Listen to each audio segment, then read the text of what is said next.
Right now we're driving up in the mountains around Bishkek area in Kyrgyzstan. Van life or boat life? After crossing the Pacific Ocean on 7 different sailing boats and now living in a van, I'm making a video about the advantages and disadvantages of both. Number 1 to me is social life. Boat life might seem lonely, but it's actually not at all. You're only maximum about 1/5 of the time on the ocean, and the rest you're in a marina or an anchorage.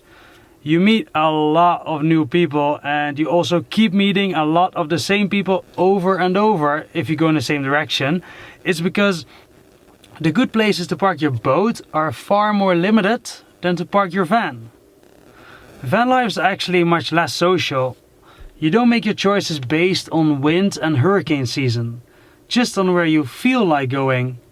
The chances of meeting the same people again are much smaller. Slow life or quicker life? Sailing is a slow lifestyle. Often it takes a week or so to get to the next place. So you better like to look at the ocean during the day on a moving boat and to look at the stars during the night. Van life is a quicker life. It's very normal to park your boat for a week or longer in front of a new place you're visiting. You don't really do that with a van. In many places you're not even allowed to sleep in your van. You'll see places a bit faster in a van though. Alright, let's talk about responsibility. We're at a ski area in Bishkek and we were hoping that the elevators would go up so we could walk down, but that's not the case. So we just walked up. Yeah, I did have to leave my van behind, and that always worries me a little bit. One of the things you don't have when you crew on a boat, but hey, that's the way it is.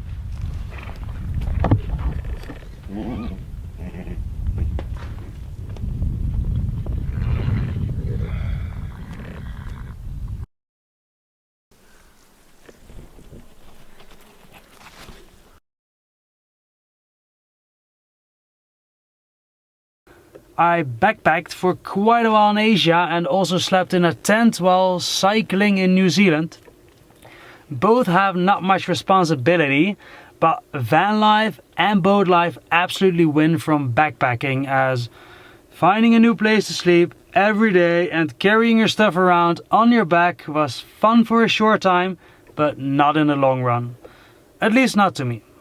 It's so great with a van or a boat that you really have a place that you can call home. In terms of responsibility, I own a van now and I used to crew on boats. So we got to a new place with the boat and we dropped the anchor and I could go off the boat without having the responsibility for the boat itself. Yay! It's a different feeling. Crewing is obviously only possible on a boat and not in a car. Yes, I have much less responsibility, but on the other hand, I was on somebody else's property and had to live according to their rules, go to the places where they wanted to go. And if you don't have the money, then crewing is a way to at least see the same things as you would otherwise see. But for everything else, I think owning wins. Because I can decide when I want to go, where I want to go. One thing that is important to know is that when you become a boat owner, you are responsible for the crew on your boat.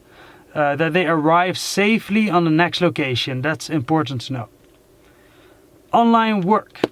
If you found work that you can do online, being close to a decent internet connection while on the move is obviously much easier with a van than with a boat. It's hard to give a price indication because I don't know what size boat or van you want to buy. What I can say is that generally boats are like 3 times as expensive as vans, and the reason is that vans are mass production and boats are not. Parts for vans are because of that much cheaper. The other reason is that salt water destroys almost everything. My van will probably be ruined in a few weeks when I expose it to salt water. So you can imagine that parts for boats for that reason will also be more expensive. To get a real good price indication, it's probably better to first decide on the size boat or van you want to buy and to which countries you want to go. And then I'm sure there's someone findable on Google who did the same thing already in the same size van or boat and has made a specific price indication. We are on the way back to Bishkek and we stopped at this beautiful location for a couple of hours. I used to live in a horseback riding truck and it used 25 to 33 liters on 100 kilometers. And this van actually uses only less than half of that. I don't know how much you already know about van life or about boat life, but boats are more expensive and also much harder to sell. So if I will buy a boat, I would probably buy a minimum 32 foot to a maximum 42 foot, something I could, something which would work for the future, or I buy like as cheap as possible, a really small boat just to try everything out.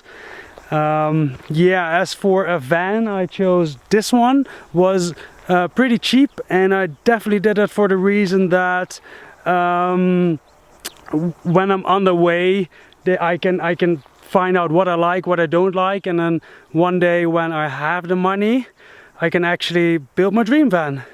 And of course, because of the fact that I rather spend money on experiences than on property.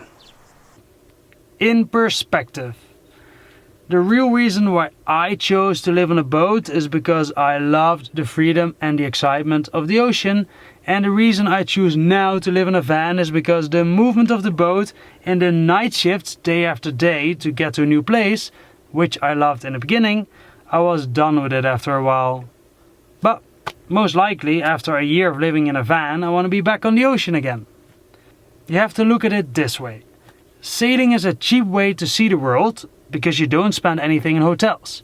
You park your boat in front of this amazing 5-star resort in Tahiti, which costs hundreds of dollars per night, and you pay nothing. I would say that a boat is an ideal way to travel to see all those places you can't see in a van. A van is an ideal way to travel to see all those places you can't see with a boat. Do I have a favorite?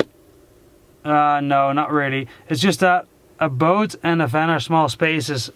Of course I have the van for myself, but in regard to a boat, I rather have one that I can handle myself alone or with one other person, instead of having a bigger boat and that I need crew on my boat to take it for a long distance. But hey, that's me. If you're still deciding, I hope this helped. The last 2 days we've been sleeping on this parking lot, and it has been a pain in the butt because you can't let the dog walk freely, and it's just really hot in the night, and it's just not what you want when you live in a van. But I have no choice because I need to do some paperwork here in Bishkek so I can drive the car legally to the Netherlands with my driver's license, and I hope it's done today. Furthermore, Femke flew to the Netherlands this morning. She's gonna work for a couple of months to earn some money, and yeah, so for the next couple of months I'm gonna be driving around alone, and that's new to me too.